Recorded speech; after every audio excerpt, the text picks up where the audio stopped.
నమస్కారం, వి తెలుగు న్యూస్ కి స్వాగతం. హెడ్లైన్ చూద్దాం.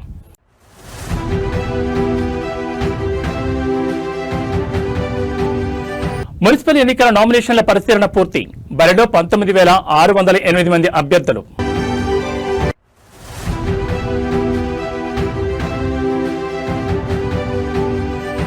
నారా లోకేష్ పై అనుచిత వ్యాఖ్యలు చేసిన జోగి రమేష్.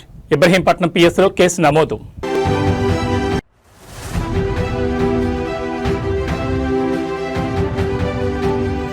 అంబట్ రాంబాబుకు 14 రోజుల జ్యుడిషియల్ రిమాండ్. రాజమండ్రి సెంట్రల్ జైలుకు తరలించిన పోలీసులు.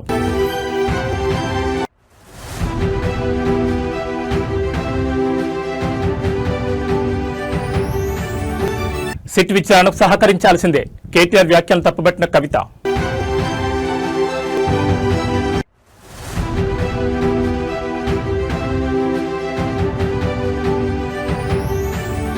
పసిడి ప్రియులకు శుభవార్త. బంగారం, వెండి ధరలు రికార్డు స్థాయిలో పతనం. ఇక డీటెయిల్స్ చూస్తే మున్సిపల్ ఎన్నికల ప్రక్రియ తెలంగాణ రాష్ట్రంలో వేగంగా కొనసాగుతోంది. ఇందులో భాగంగా 116 మున్సిపాలిటీలు, 7 మున్సిపల్ కార్పొరేషన్లోని 2,996 వార్డులకు సంబంధించి దాఖలైన నామినేషన్ల స్క్రూటినీని ప్రక్రియను ఎన్నికల అధికారులు విజయవంతంగా పూర్తి చేశారు. ఈ పరిశీలన అనంతరం ప్రస్తుతం రాష్ట్ర వ్యాప్తంగా వివిధ పార్టీలు, స్వతంత్రుల తరపున మొత్తం 19,608 మంది అభ్యర్థులు ఎన్నికల బరిలో నిలిచారు. ఈ నెల 11 జరగనున్న పోలింగ్ సంబంధించి అభ్యర్థులు తుది జాబితా ఖరారు కావడంతో ఇది కీలక దశగా మారింది. ఎన్నికల షెడ్యూల్ ప్రకారం పోటీ నుంచి తప్పుకోవాలనుకునే అభ్యర్థులకు ఈ నెల 3వ తేదీ వరకు నామినేషన్ ఉపసంహరణకు అవకాశం కల్పించారు. ఉపసంహరణ గడువు ముగిసిన వెంటనే అదే రోజు సాయంత్రం బరిలో నిలిచే అభ్యర్థుల తుది వివరాలను, వారి జాబితాను రాష్ట్ర ఎన్నికల సంఘం అధికారికంగా ఆన్లైన్లో పొందుపరచనుంది. ఫిబ్రవరి 11 పోలింగ్ నిర్వహించి 13వ తేదీన ఓట్ల లెక్కింపు చేపట్టి ఫలితాలను వెల్లడించనున్నారు. కాగా ఈ మున్సిపల్ ఎన్నికల్లో భారీ విజయం సాధించాలని అధికార కాంగ్రెస్, ప్రతిపక్షంలోని బీజేపీ పార్టీలు తమ వ్యూహాలు కొనసాగిస్తున్నారు. ఈ మేరకు పోటీలో నిలిచే వారి సంఖ్య కూడా అధికంగా కనిపిస్తోంది.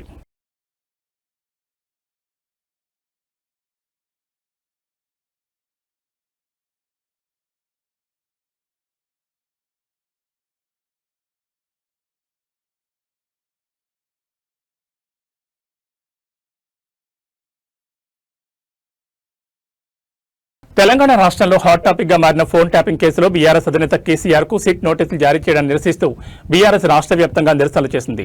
ఇందులో భాగంగా ఆదివారం ఉదయం ఖమ్మం, వరంగల్ హైవేపై మాజీ మంత్రి ఎర్రబెల్లి దయాకర్ ఆధ్వర్యంలో బీఆర్ఎస్ నేతలు ఆందోళన చేపట్టారు. ఈ క్రమంలో ముఖ్యమంత్రి రేవంత్ రెడ్డి దిష్టిబొమ్మను దహనం చేసే ప్రయత్నంలో పోలీసులతో వాగ్వాదం జరగడమే కాకుండా వారి విధులకు ఆటంకం కలిగించారనే ఆరోపణలు వెలువెత్తాయి.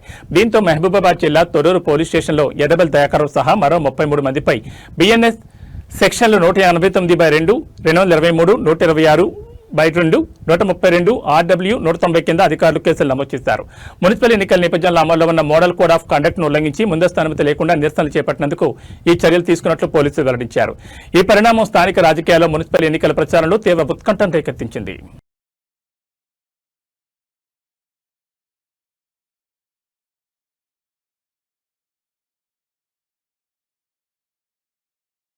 వైఎస్ఆర్ కాంగ్రెస్ పార్టీ సీనియర్ నేత, మాజీ మంత్రి జోగి రమేష్ పై మరో కేసు నమోదు చేశారు పోలీసులు. టీడీపీ జాతీయ ప్రధాన కార్యదర్శి మంత్రి నారా లోకేష్ పై చేసిన వ్యాఖ్యల నేపథ్యంలో ఇబ్రహీంపట్నం పోలీసులు కేసు నమోదు చేశారు. ఈ పరిణామాల మధ్య జోగి రమేష్ అజ్ఞాతంలోకి వెళ్లినట్లు సమాచారం.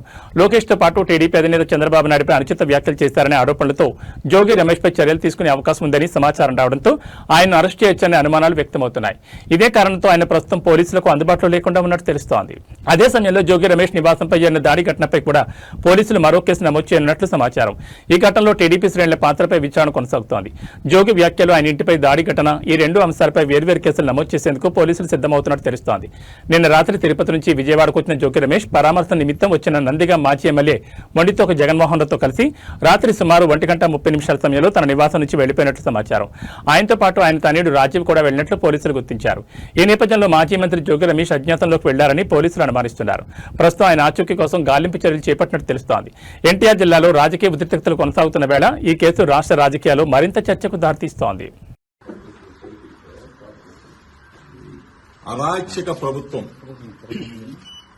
నిన్నటి నుంచి ఏ విధంగా రాష్ట్రంలో వైఎస్ఆర్ కాంగ్రెస్ పార్టీ నాయకుల మీద, కుటుంబ సభ్యుల మీద, నివాసాల మీద ఏ విధంగా దాడి జరుగుతున్నది మీరు అందరూ కూడా సభ్య సమాజం మొత్తం కూడా చూస్తూ ఉన్నారు.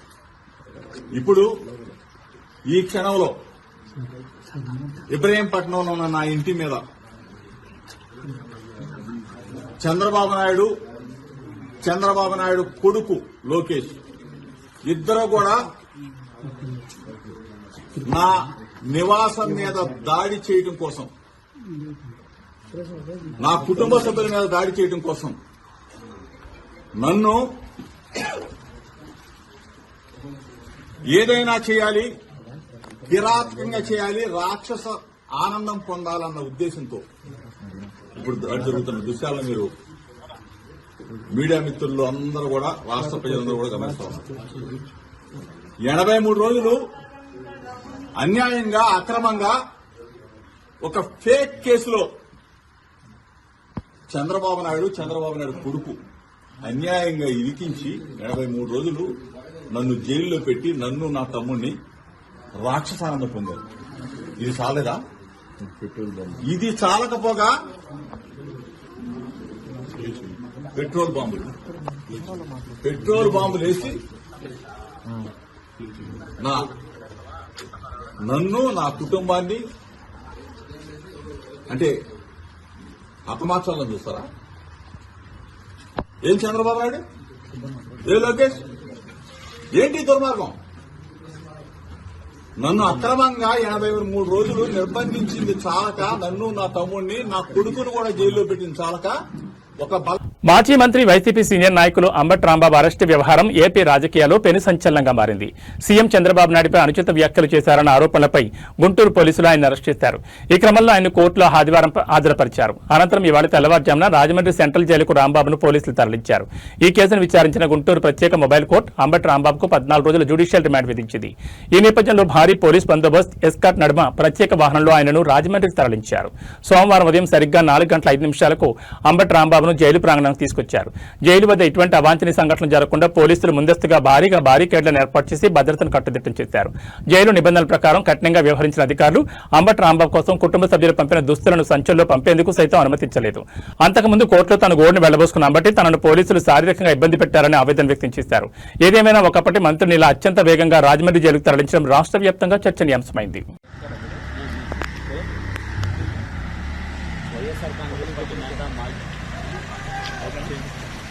వైఎస్ఆర్ కాంగ్రెస్ పార్టీ నేత మాజీ మంత్రి అంబటి రాంబాబుని రాజమండ్రి సెంట్రల్ జైలుకి తరలించడం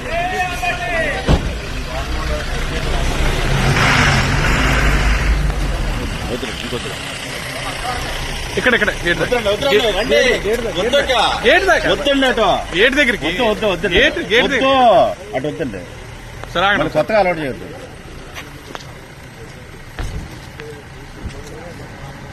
ఫోన్ ట్యాపింగ్ కేసులో మాజీ సీఎం కేసీఆర్ ను సిట్ విచారించింది. దీనిపై తెలంగాణ జాగృతి అధ్యక్షులు కవిత స్పందించారు. సిట్ విచారణలో ఏం జరిగిందో కేసీఆర్ చెప్తారని అనుకుంటున్నా. 2 ఏళ్లు అవుతున్నా ఫోన్ ట్యాపింగ్ కేసు ముగింపునకు రావడం లేదు. విచారణను త్వరగా ముగించాలి, దోషులకు శిక్ష పడాలి. 2 ఏళ్లు అవుతున్నా సిట్ విచారణ ముగింపునకు రావడం లేదని తెలంగాణ జాగృతి అధ్యక్షులు కవిత అన్నారు. విచారణ త్వరగా ముగిసి దోషులకు శిక్ష పడేలా చూడాలని కోరారు. హైదరాబాద్ లో నిర్వహించిన మీడియా సమావేశంలో కవిత మాట్లాడారు. సిట్ విచారణను తప్పుపడుతూ కేటీఆర్ మాట్లాడడం సరికాదు. చట్టాలను అందరూ గౌరవించాలి, సహకరించాలి. గుంట నకలతో కలిసి కాంగ్రెస్ డ్రామాలు ఆడుతోంది. నాతో పాటు నా భర్త ఫోన్లు ట్యాప్ చేశారనే అనుమానాలున్నాయి. సిట్ అధికారులు విచారణకు పిలిస్తే వెళ్లి సహకరిస్తానని కవిత చెప్పారు. బ్రదర్, మన ఏం జరిగిందో నాకు తెలియదు. చట్టానికి ఎవరు కూడా అతీతులు కాదనడానికి మాత్రం మనము ఆలోచన చేసుకోవాలి. సేమ్ థింగ్ నిన్న కేసీఆర్ గారిని ఫోన్ ట్యాపింగ్ పిలిచిన తర్వాత కూడా మళ్ళా వర్కింగ్ ప్రెసిడెంట్ కేటీఆర్ గారు మాట్లాడుతూ అనేకమైన అంశాలు చెప్పారు. విచారణకు పిలవడం నేరము, ఘోరము అన్నట్టుగా మాట్లాడినారు. నేనేమంటున్నా, ప్రజా జీవితంలో ఉన్నప్పుడు అనేకమైన అంశాలు ఉంటే వాటి కాన్సిక్వెన్సెస్ ఫేస్ చేయాల్సి వస్తుంది. సో ట్రాన్స్పరెంట్గా విచారణ కొనసాగడానికి అందరం కూడా సహకరించి ఈ అంశాన్ని ఎంత తొందరగా క్లోజ్ చేస్తే అంత మంచిది. Thank you.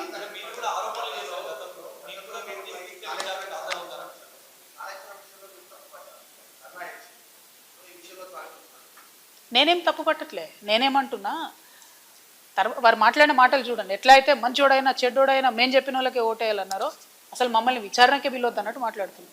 అసలు ఆ సిచ్యువేషన్ ఎందుకు వచ్చింది? ఇన్ని రోజులు పిలవలేదు కదా కేసీఆర్ గారిని విచారణకు. ఇప్పుడు ఆ సిచ్యువేషన్ వచ్చింది కదా. ఆ సిచ్యువేషన్ ఎందుకు వచ్చిందో ఇప్పటికన్నా అంతర్గతంగా వాళ్ళు పరిశీలన చేసుకోవాలి. 1. 2, ఒకవేళ పిలిచిండ్రు అనుకోండి విచారణకు, పోక తప్పదు. ఇప్పుడు రేపు నన్ను పిలిచినా పోతా. నన్ను కూడా అప్పుడు ఈడీ సిబిఐ పిలిస్తే పోయే కదా. నేను చేసినా నేరం చేయలేదా అనేటటువంటిది నేను చేయలేదని నా మనసుకు తెలుసు, కానీ అది ప్రూవ్ అవ్వాలి కదా. ఇప్పుడు కూడా అదే జరుగుతుంది. సో చట్టానికి అందరం కూడా సహకరించాలి. పిలిచినప్పుడు పోతాం.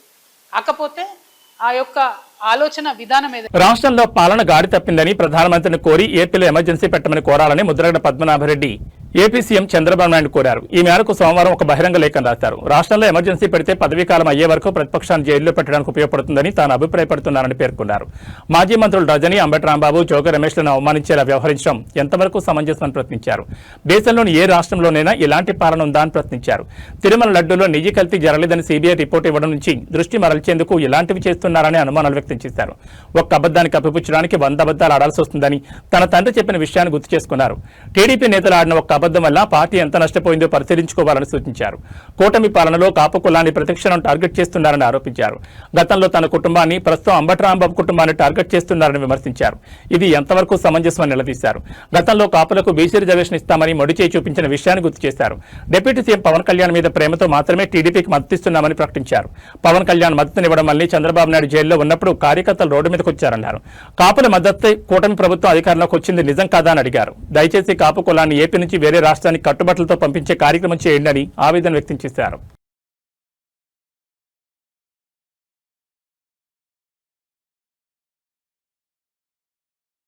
వేణవంకలో జరిగిన మినీ మేడారం జాతరకు వెళ్తున్న కౌశిక్ రెడ్డిని పోలీసులు అడ్డుకోవడంతో వాగ్వాదం జరిగింది. ఈ క్రమంలో ఆయన కరీంనగర్ సిపి గౌసాలం మతాన్ని ప్రస్తావిస్తూ అనుచిత వ్యాఖ్యలు చేశారనే ఆరోపణలు వచ్చాయి. సిపి ఒక తొరకోడు నీ సంగతి చూస్తానంటూ ఆయన చేసిన వ్యాఖ్యలు సామాజిక మాధ్యమాల్లో వైరల్ అయ్యాయి. నాంపల్లిలోని హెచ్ఆర్సీ కార్యాలయంలో ఫిర్యాదు చేసిన ఫహీం ఖురేషీ తన డిమాండ్లను స్పష్టం చేశారు. మత విద్వేషాలు రెచ్చగొట్టేలా మాట్లాడిన కౌశిక్ రెడ్డిని 24 గంటలలోపు బీఆర్ఎస్ పార్టీ నుంచి సస్పెండ్ చేయాలి.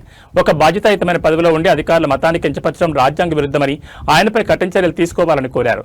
సిపిపై వ్యక్తిగత దూషణలు, మతపరమైన వ్యాఖ్యలు చేసినందుకు పోలీసులు కౌశిక్ రెడ్డిపై పలు సెక్షన్ల కింద కేసు నమోదు చేశారు. ఐపీఎస్ అధికారుల సంఘం మరియు ఎంపీ అసదుద్దీన్ ఓవైసీ ఈ వ్యాఖ్యలను తీవ్రంగా ఖండించారు. ఇది పోలీసుల మనోస్థైర్యాన్ని దెబ్బతీసే చర్యగా వారు అభివర్ణించారు. వివాదం ముదరడంతో ఒత్తిడిలో నోరు జారి ఆ వ్యాఖ్యలు చేశానని, ఎవరిని కించపరచాలనే ఉద్దేశం తనకు లేదని పేర్కొంటూ కౌశిక్ రెడ్డి బహిరంగ క్షమాపణ చెప్పారు.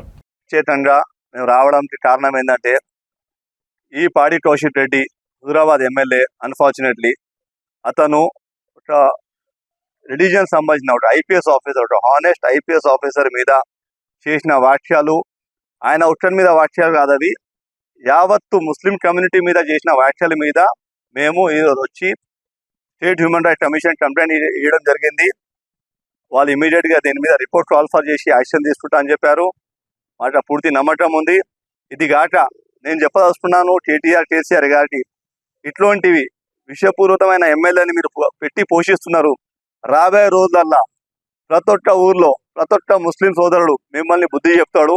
ఎందుకంటే ఇలాంటి కల్చరు, ఇలాంటి మాటలు ఏ పార్టీ ఎమ్మెల్యే ఇప్పటి వరకు ఏ రోజు ఇండిపెండెన్స్ వచ్చినప్పటి నుంచి ఈ రోజు ఇట్లాంటి వ్యాఖ్యలు ఏ ఎమ్మెల్యే చేయలేదు. ఈ రోజు వాని మతి స్థిమితం పోయి కౌశిక్ రెడ్డి ఆ మాటలు మాట్లాడము, దానికి కేటీఆర్ ఇప్పటివరకు రియాక్ట్ చేయకపోవడము, అతని ఎక్స్ప్లెనేషన్ ట్రాన్స్ఫర్ చేయటం కాక నేనేదో ట్విట్టర్లో మెసేజ్ పెడితే దాని పబ్లిక్ డొమైన్లో సోషల్ మీడియాలో నేను పెడితే నన్నే బ్లాక్ చేయడం జరిగింది కేటీఆర్ గారు. ఇంత విషయము ముస్లింల పట్ల ఆ పార్టీ ఎందుకు పెరుగుతుందో అర్థమైతలేదు. దానికి కారణం నాకు అనిపించేది ఏంటంటే ఈ రేవంత్ రెడ్డి గారి ప్రభుత్వంలో ఏదైతే ముస్లింలకి మంచి ఏదైతే స్కీమ్స్ చేస్తున్నారో, ఎలా అయితే సర్పంచ్ ఎలక్షన్లో ముస్లింస్ మమ్మల్ని పార్టీని ఆదరించారు, ఆ కోపంతోనే ఆ ద్వేషంతోనే ఈరోజు ముస్లింల పట్ల ఆ పార్టీ వైఖరి తెలిసిపోతుంది. సో ఒకవేళ నేను చెప్పిన మాట తప్పు ఉంటే 24 గంటల్లో కౌశిక్ రెడ్డిని పార్టీని సస్పెండ్ చేయి, లేకపోతే నువ్వు ఆయన చెప్పిన స్టేట్మెంట్ ఎండాల్ చేసినట్టు నిరూపణ అవుతుంది. కేటీఆర్ గారు ఒకవేళ మీరు సెక్యులర్ అనుకుంటారు, సెక్యులర్ అని ఆలోచన ఉంటే మాత్రం మీరు ఆయనని తక్షణంగా సస్పెండ్ చేయాలా. ప్రతిసారి కేటీఆర్ గారు కూడా జూబ్లీస్ ఎలక్షన్లో కూడా ముస్లింని చాలా కింద పరిచినట్టు మాట్లాడాడు. ఖబ్రస్థాన్ విషయంలో చాలా ఇన్సల్ట్ చేసి మాట్లాడాడు. కానీ పబ్లిక్కి చాలా అర్థమవుతుంది. అందుకోసమే మాకు 25,000 ఓట్లు వేసి మీ సిట్టింగ్ సీటు మాకు ఇవ్వడం జరిగిందంటేనే ముస్లింలు మీ పట్ల ఏం ఆలోచిస్తున్నారో మీకు తెలిసిపోవాలి ఈ పార్టీ. ఎందుకంటే మీ హాయంలో ఎన్నైతే మసీదులు షహీద్ అయినాయో, ఎన్నైతే సెటిల్డ్ మసీద్ మీరు ఎంతైతే నష్టం చేశారో పబ్లిక్ ముస్లింస్ అన్ని గమనిస్తున్నారు. మీరు మీ తెలివి మానేసుకొని మీరు మా మీద కోపం తగ్గించుకొని ఆంధ్రప్రదేశ్ రాష్ట్ర వ్యాప్తంగా ఉన్న విద్యుత్ మీటర్ రీడర్స్ తమ ఉపాధి భద్రత కోసం విజయవాడలో భారీ ఎత్తున ధర్నా చేపట్టారు. ప్రభుత్వం స్మార్ట్ మీటర్లను ప్రవేశపెట్టడం వల్ల తమకు ఉపాధి లేకుండా పోతోందని ఆవేదన వ్యక్తం చేస్తూ గత 5 రోజులుగా శాంతియుత దీక్ష నిర్వహిస్తున్నారు.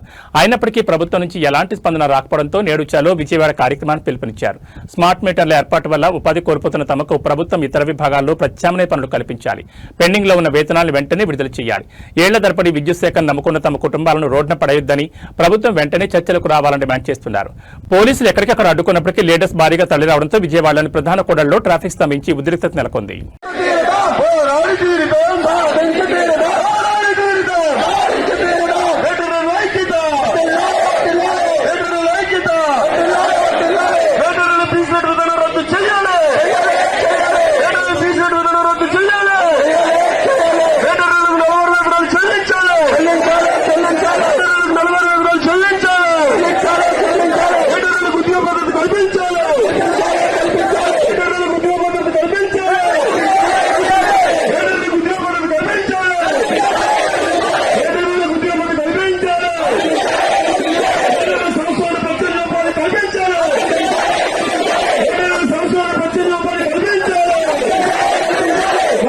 నిర్మల్ జిల్లాను చిరుతపురుల సంచారం భయపెడుతోంది. ఒకే రోజు 2 చిరుతల జనం కంటపడడంతో ఆ భయం రెట్టింపైంది.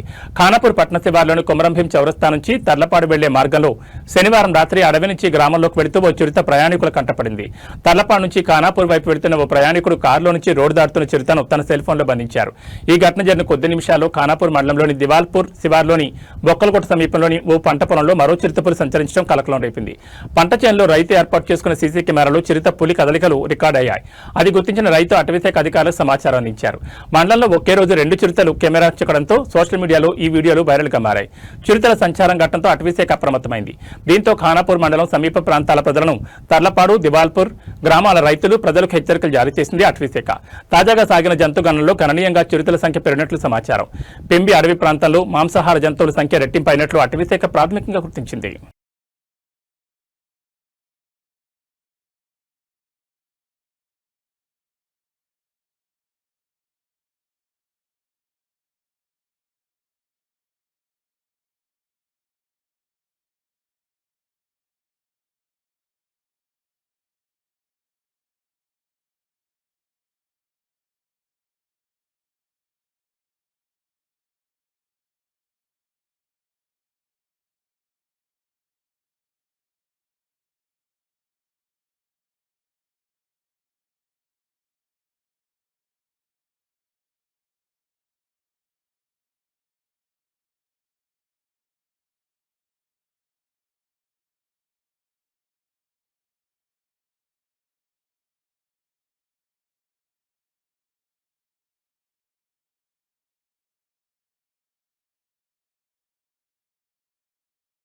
బంగ్లాదేశ్ జైల్లో 3 నెలల పాటు మగ్గిన మత్స్యకారులు విశాఖకు చేరుకున్నారు. 3 నెలల క్రితం సముద్రంలో చేపల వేటకు వెళ్లి బంగ్లాదేశ్ కోస్ట్ గార్డులకు చిక్కిన విజయనగరం జిల్లా మత్స్యకారులు ఎట్టకేలకు స్వదేశానికి చేరుకున్నారు.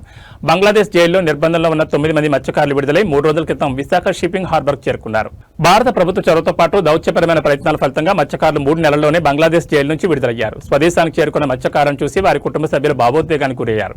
ఇక విశాఖ ఫిషింగ్ హార్బర్ వద్ద మత్స్యకారుల అసోసియేషన్ నాయకులు కుటుంబ సభ్యులు ఘనంగా స్వాగతం పలికారు. కొడుకులు భర్తలు క్షేమంగా తిరిగి రావడంతో కుటుంబాల్లో ఆనందం వెలివిరిసింది. ఈ సందర్భంగా పలువురు మత్స్యకారులు భారత ప్రభుత్వానికి అధికారులకు కృతజ్ఞతలు తెలిపారు. సరిహద్దు సముద్ర ప్రాంతంలో చేపల వేటకు వెళ్లే సమయంలో జాగ్రత్తలు తీసుకోవాలని, ఇలాంటి ఘటనలు పునరావృతం కాకుండా తగిన చర్యలు చేపట్టాలని మత్స్యకార సంఘం నాయకులు కోరారు. ఈ సంఘటనతో మత్స్యకారుల కుటుంబాలు ఊపిరి పీల్చుకున్నాయి.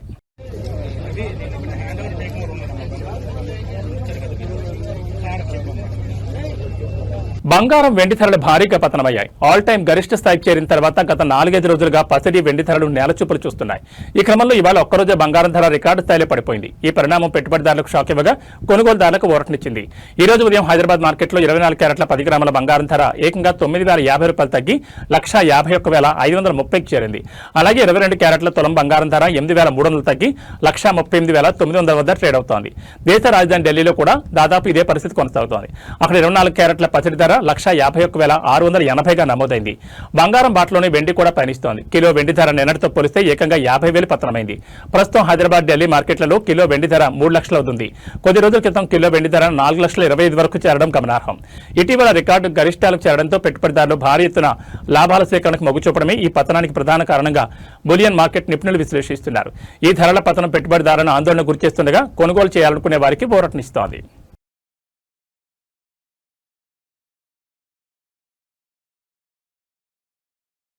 ఈ బులెటిన్ విశేషాలు మరో బులెటిన్లో మళ్ళీ కలుసుకుందాం. నమస్కారం.